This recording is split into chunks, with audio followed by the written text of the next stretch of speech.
매각물권명세서는 뒤에 가서 좀 더 디테일하게 배워볼 텐데 매각물권명세서는 뭘까요? 법원에서 매각하는 물건의 정보를 한눈에 볼 수 있도록 그 명세를 기록한 문서가 바로 매각물권명세입니다.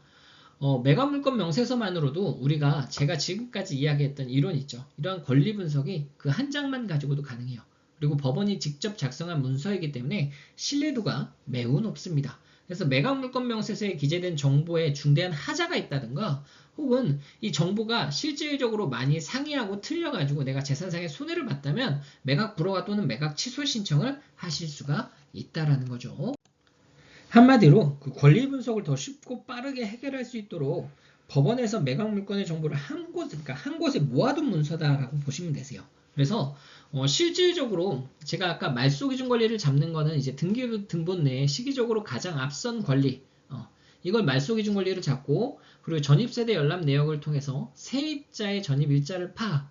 그래서 말소기준 권리와 이제 그 세입자의 전입일자가 서로 싸운다고 했잖아요. 그래서 말소기준 권리가 먼저 앞선다라고 하게 되면 이 세입자의 대항력은 없는 거고요. 그리고 세입자의 전입일자가 말소기준 권리보다 앞선다면 이 세입자는 대항력을 갖춘 물건이다 라고 제가 지금까지 설명을 드렸잖아요. 그러니까 이러한 모든 분석을 사실 매각물건 명세서 하나만 가지고도 이 결과값을 도출할 수가 있다라는 겁니다. 그만큼 하수, 중수, 고수 모두 매각물건 명세서를 최종적으로 확인한 다음에 입찰을 결정을 하는 거다 보니까 경매에 있어서 이 매각물건 명세서는 가장 중요한 문서가 된다라고 보시면 되세요. 자, 그럼 매각물건 명세서는 어떻게 파악하냐? 이것도 물론 유료 경매 사이트에서도 볼 수 있고요. 대법원 사이트에서도 볼 수 있습니다. 매각물건 명세서는요, 이제 대한민국 법원 경매정보에서 사건 검색해가지고 이제 그 뭐 물건 기본 정보라든가 뭐 이러한 것들 내에서 매각물건 명세서를 클릭하시면 보실 수가 있고요. 유료 경매 사이트의 관련 자료 같은 것들을 통해서도 매각물건 명세서를 확인을 하실 수가 있습니다. 요거는 제가 나중에 다시 한번 이러한 것들을 찾아보고 권리 분석하는 것들을 영상으로 해서 올려드리도록 하겠습니다. 자, 다음은요, 실제 매각물건 명세서를 보고 매각물건 명세서 내에 중요한 정보들을 파악을 하면서 우리가 매각물건 명세서에 대한 권리 분석을 함께 해보도록 하겠습니다. 자, 요거는 최근 진행되고 있는 사건의 매각물건 명세서를 제가 캡처해 온 것인데요.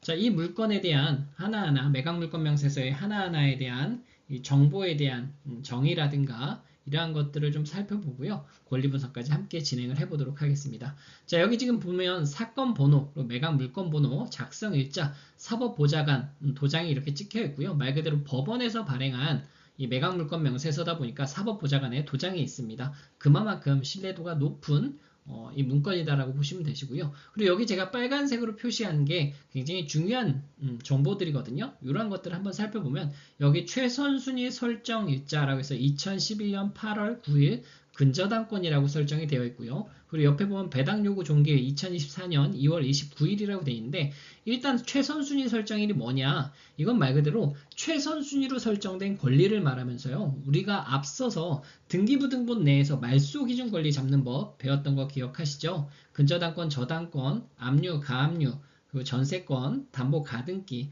경매 개시 결정 등기 중에 시기적으로 가장 앞서서 설정된 권리가 말소 기준 권리라고 했습니다. 그 권리를 표시를 해놓은 거예요. 그러면 이 최선순위 설정일자 곧 무엇을 의미한다? 말 그대로 말소 기준 권리를 의미한다 라고 보시면 됩니다.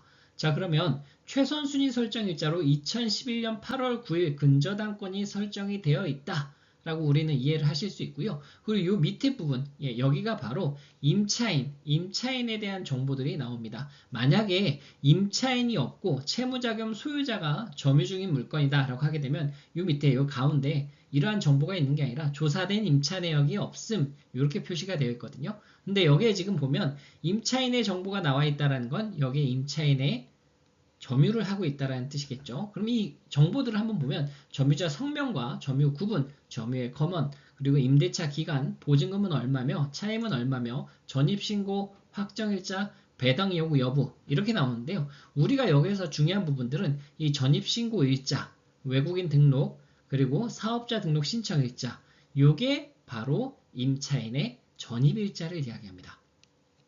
그러면 우리가 임차인의 전입일자를 파악해서 기재를 해놓고 이 임차인의 전입일자는 대항력 유무를 결정한다라고 아까 앞서서 배우셨죠? 자, 그러면 이 임차인이 대항력이 있는 임차인이 되려면 말 그대로 말소 기준 권리와 임차인의 전입일을 비교해서 임차인의 전입일이 말소 기준 권리보다 빠르다면 그 임차인은 대항력을 갖춘 임차인으로 보증금을 전액 변제받지 못한다면 변제받지 못한 금액을 낙찰자가 인수 부담해야 한다라는 겁니다. 자, 그렇기 때문에요. 이 전입일자가 가장 중요한 정보가 될 거고요. 그리고 이 확정일자는 말 그대로 배당 순위를 결정합니다.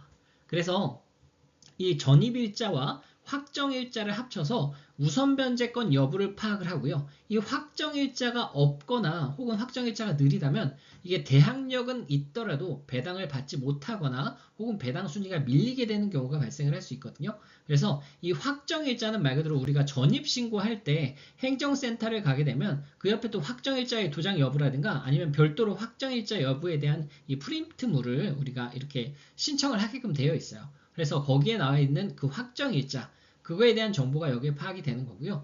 그리고 여기 배당 요구 여부는 말 그대로 배당 요구 종기일 내에 배당 신청을 했는지 안 했는지를 파악을 하시면 된다라는 겁니다.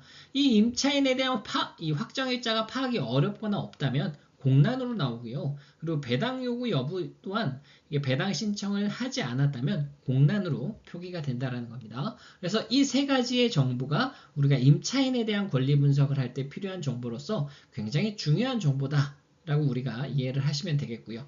그리고 요 밑에 보시면 등기된 부동산에 관한 권리 또는 가처분으로 매각으로 그 효력이 소멸하지 아니하는 것 이건 말 그대로 경매로 매각되더라도 소멸하지 않고 인수되는 권리들이 있다면 여기에 친절하게 적어주겠다라는 겁니다. 뭐 가처분이라든가 가등기, 전세권, 임차권 등기 등 이게 매각이 되더라도 소멸이 되지 않고 낙찰자가 인수해야 되는 부분들이 있으면 내가 친절히 적어줄게 라는 뜻으로 이해하시면 됩니다. 자, 그러면 우리 같은 입찰자 입장에서는 여기는 공란으로 표시되어 있는 게 가장 좋겠죠. 그래서 이 안에 이곳이 공란으로 표기가 되어 있는지 먼저 체크를 하시기 바랍니다. 자, 그리고 매각에 따라 설정된 것으로 보는 지상권의 개요. 말 그대로 지상권이 성립이 되거나 지상권 성립 여지가 있다면 이곳에 파악해서 기재를 해놓습니다.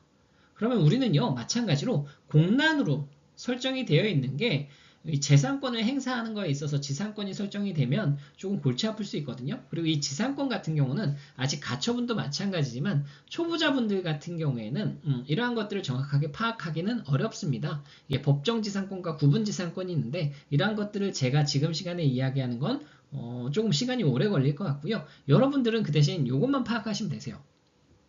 여기에 가처분이 있냐 없냐 그리고 인수되는 권리가 있나 없나 공란 체크하는 거 확인하시고요. 매각에 따라 설정된 것으로 보는 지상권의 개요가 공란으로 되어 있는지 안 되어 있는지만 체크하시면 된다라는 겁니다. 전혀 어렵지 않아요. 말 그대로 공란 요거만 체크를 하시면 된다는 겁니다. 자, 그리고 비고란 같은 경우는요, 뭐 유치권이라든가 위반 건축물이라든가 입찰을 참고해야 될 사항이라든가 권리들을 여기에다 적어 놓는다는 거예요. 무슨 불법 건축물에 대한 여지가 있다라든가 혹은 뭐 통칭 다른 사람을 다른 빌라 혹은 다른 아파트 명으로 불려진다. 라든가 뭐 재개발지라면은 뭐 조합에 대한 인수 여부 뭐 이러한 뭐 다양한 이 비고란에 있어서 이러한 정보들 참고해야 될 정보들을 적어 놓는 거기 때문에 요거는 그냥 읽어보시면 바로 파악이 되실 거세요. 그럼 우리가 중요한 건 뭐다? 여기 공란 여부가 있는지 파악을 하시면 되는 거고요. 자, 그러면 우리는 여기 권리 분석, 등기부 권리 분석 한번 그리고 임차인 권리 분석 한번 요 두 가지의 분석을 통해서 최종적으로 이 물건이 안전한 물건인지 입찰해도 되는 물건인지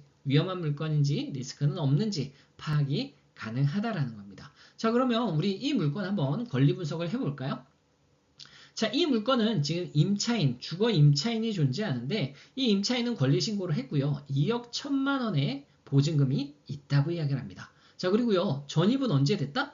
2007년 6월에 전입이 됐어요. 그리고 확정일자도 잘 받았고요. 배당 신청까지 했습니다. 자, 근데 말소 기준 권리인 최선수익 설정일자가 2011년 8월 9일 날 들어왔네요. 자, 그러면 이 임차인 최 씨 같은 경우에는 이 임차인이 임대차 계약을 맺고 이 집에 전입하고 점유를 할 당시에는 최선순위로 설정된 근저당권이 없었다라는 얘기입니다. 아주 깨끗한 집이었다라는 거죠. 자, 그러면 이 임차인은 법적인 보호를 받아야 되는 게 마땅한 거예요. 왜? 본인이 임대차 계약을 할 때는 아주 깨끗한 집을 임대차 계약을 맺었고, 임대차 계약을 맺으면서 살던 중에 다양한 권리들이 설정이 되면서 이 집이 경매로 넘어가게 된 거잖아요. 그러면 이 임차인은 대항력을 갖춘 임차인으로서 당연히 임대차 보호법을 받아야 되는 게 맞고요. 그러면 이거는 대항력을 갖춘 임차인이 존재하기 때문에 2억 1천만 원이 온전히 배당받지 못한다면 배당받지 못한 금액을 낙찰자가 인수해야 되는 물건이 된다는 겁니다. 자, 그러면 이 물건 함부로 입찰해선 돼요, 안 돼요? 네, 안 되겠죠. 왜? 대항력을 갖췄기 때문에 이 물건이 온전히 배당이 되는지 안 되는지, 그리고 배당받지 못한다면 낙찰자가 무조건 인수해야 되는 물건이 될 수 있기 때문에 함부로 입찰해선 안 된다는 겁니다. 자, 등기부 권리분석은 깨끗해서 상관이 없는데 대항력을 갖춘 임차인이 있기 때문에 이 물건은 함부로 입찰해서는 안 된다라는 거죠. 자, 그래서 우리는 이렇게 매각물건 명세서만 가지고서도요, 충분히 권리분석을 혼자서 할 수 있습니다. 자, 처음이라서 많이 어려울 수는 있어요. 하지만 하다 보면, 그리고 이러한 것들을 열심히 보다 보면 굉장히 쉽게 권리 분석을 하실 수가 있다라는 겁니다. 그리고 제가 바로 이어서 이 홈페이지에 요즘 진행되고 있는 물건들에 대한 권리 분석, 다양한 사례들을 하나씩 설명을 드리면서 권리 분석을 해보도록 하겠습니다.